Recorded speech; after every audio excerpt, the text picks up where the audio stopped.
evening, Mason Nation. It's Wednesday, February 12th, and welcome back to Mason Cable News. I'm Ashley Hill. And I'm Desmond Jordan.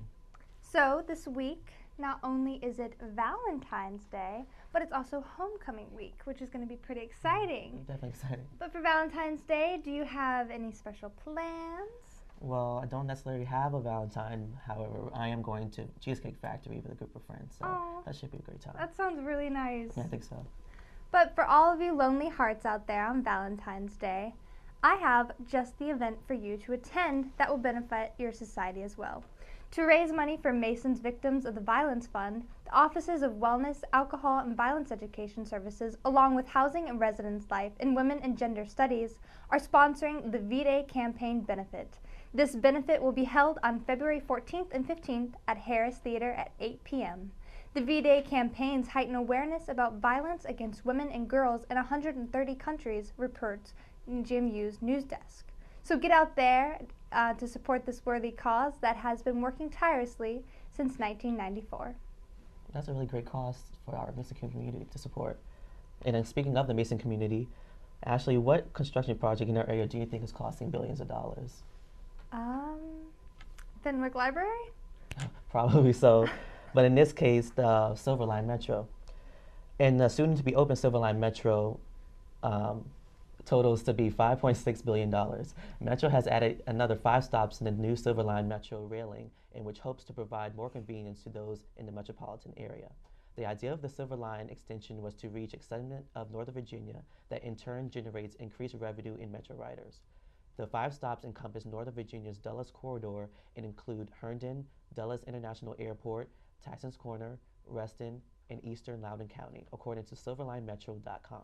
However, future Silver Line riders should not expect service to Dulles International Airport stop until 2018. The Silver Line will also consist of 10 8-car trains and be situated juxtaposed the East Falls Church stop and Wheel Avenue station. This project has been in progress for some time now and is geared to better interconnect Washingtonians, Virginians, and Marylanders. Mason students will soon have an easier, more efficient way to get to Tysons Corner and beyond. Mason commuters who live in Loudoun County, Reston, and Herndon should see this as a travel option for the future. Mason shuttle services will still operate to and from the Vienna station, so those who commute should take this into consideration. February is not a month only about Valentine's Day, but it's also Black Heritage Month. George Mason University, of course, will be hosting a variety of events to celebrate. Mason wants to be sure to open up avenues for discussion surrounding cultural, sociological, and political issues facing the Black and African communities, not only at Mason, but everywhere. There will be events held here at Mason, such as speakers like Jonetta B. Cole, lecture series on Sojourner Truth, events like the Live Black History Museum, and also fraternity-sponsored events. Be sure to keep up with all the events going on to celebrate Black History Month. That sounds like a great, opportunity. So last night I had the pleasure of interviewing Ioannis Hadjikyriakou. He was a winner of a t-shirt contest sponsored by Doctor Who. So we're going to watch a clip from the interview. Yeah, so you're a junior majoring in graphic design? Yeah, I've really been interested in art for like most of my life, usually in drawing or painting, but I figured that maybe I should start moving forward to more of a digital area. So because I feel like that's going to be art of the future or something. Exactly. So what usually inspires you in your artwork? Well, it's usually what I see on like TV or the internet, or like what I read, or like what I play on video games and stuff. It's all that entertainment stuff that really inspires me to do these designs. So for the Doctor Who t-shirt competition, what inspired you in your design? Or was it like a previous artwork piece that you already had in store, or was it kind of like a quick inspiration? Actually, when I entered my t-shirt design for the contest, I actually never watched any of Doctor Who at all. Oh, so yeah. And you and me both. Yeah, so when I heard about it, I just decided to go on Google, type in some Doctor Who stuff. I usually do some research before I start a design to make sure I don't end up copying anybody or anything. That's great. Like to see what I should avoid for. So and the most images that came up when I searched Doctor Who on the Google were just images of the TARDIS. Mm-hmm. So I figured I might as well just do something with the TARDIS, but like different than what everyone else has done. And so I usually like involving lots of color in a lot of my designs. Mm-hmm. And so I figured I'll just do some very little bit of a painterly, colorful spray paint sort of style look to it with the TARDIS. And so I ended up with the design I entered in, and surprisingly, I won. Yeah, so how did you feel? Like, you share with your family, friends? Gloating. Yeah, I was freaking out. I was just sharing it all over Facebook, Twitter, Instagram. I was just going crazy. And like, before I even found out I won, Philip DeFranco, the guy who owns the company that runs the contest and everything, he was a special celebrity guest on the Doctor Who 50th anniversary special. And once they announced him and he came up on stage, I saw that he was wearing the shirt that I designed, and That's amazing. I just freaked out even more.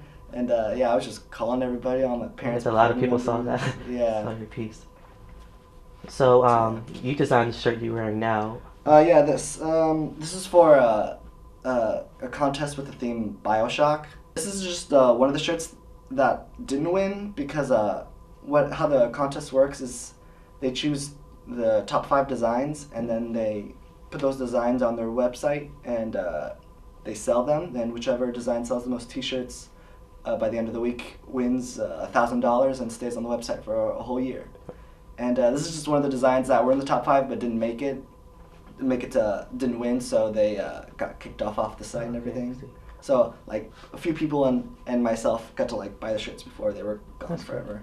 Just to have that little prize treasure with it too. Yeah. So where do you see your life going from here on now and for the future?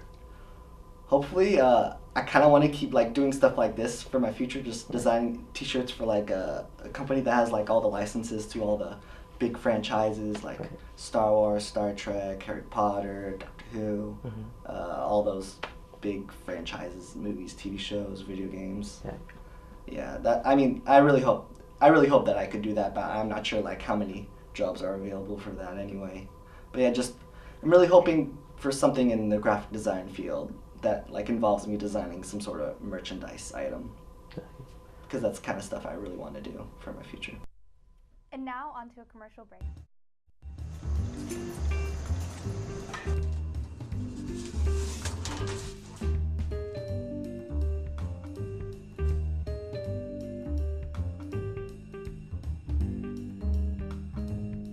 And now for your event rundown.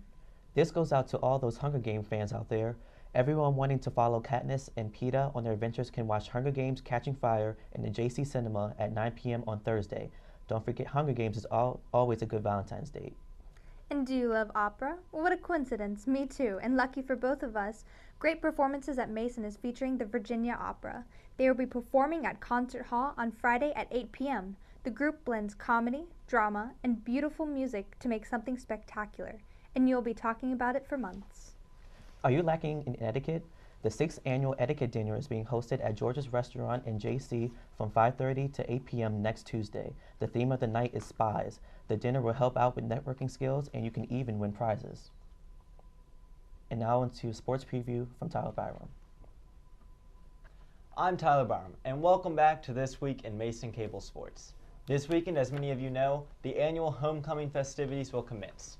It all starts on Saturday at 1 o'clock as the women's basketball team will face St. Joseph's for a chance to turn around the season. The Eagles of St. Joseph's are looking very strong this season and are favorites to make the NCAA tournament. In order for the women's team to get the win, the team must cut down on turnovers and turn up the heat on defense. Then at 6 o'clock, the men's basketball team will play St. Bonaventure as the team hopes to keep up their winning ways. Saturday's game will be the perfect opportunity for Mason to try and climb it up in the standings as they make a push for the A-10 tournament. Mason will have to rely on Brian Allen and Sherrod Wright for their offense as long as the rest of the team is sound on defense. Before all that starts, both teams will be in action tonight as the women's team hosts Massachusetts in the Patriot Center, and the men's team also travels to Massachusetts in a rematch of the hotly contested game earlier this season. That'll do it for this week in Mason Cable Sports. I'm Tyler Byram. See you next time, Mason. Thank you, Tyler. And now we're going to read off some tweets of the day. So the first tweet has hashtag MasonBeLike, and this is not bad English, it is just a tweet. So hashtag MasonBeLike, 8 inches of snow. George Mason University will open at 10 a.m. Shuttles will operate at 9 a.m. Some events may be canceled. From Queen Lili Okalani. Knowing Mason, that's probably what they'll do. Do you remember the very Exactly. first week? And I think it's just because they didn't want classes to be completely messed up. But Oh yeah, I do remember that. Yeah, yeah, exactly. they didn't close classes. We had like 7 inches of snow. Yes. Well, our second tweet is, who's your Valentine crush? Let us know anonymously at ask.fm/GMUcrushes1 from GMU Crushes. Aw, I think that would be really sweet to see some of the people who have crushes. Yeah. Well, before we go, we have a few things just to tell you guys. So stay tuned for highlights of Mason Majesty after the credits, which took place on Monday night. And also, GMU canceled classes after 7:20 tonight, so you don't have to venture out in the cold anymore. Terry McAuliffe has announced a state of emergency, so it's definitely going to be pretty cold out there. A lot of snow, so yeah, definitely stay warm. I'll be staying in tonight. Yeah. Well, that's all for today. I'm Ashley Hill. And I'm Desmond Jordan. Stay warm.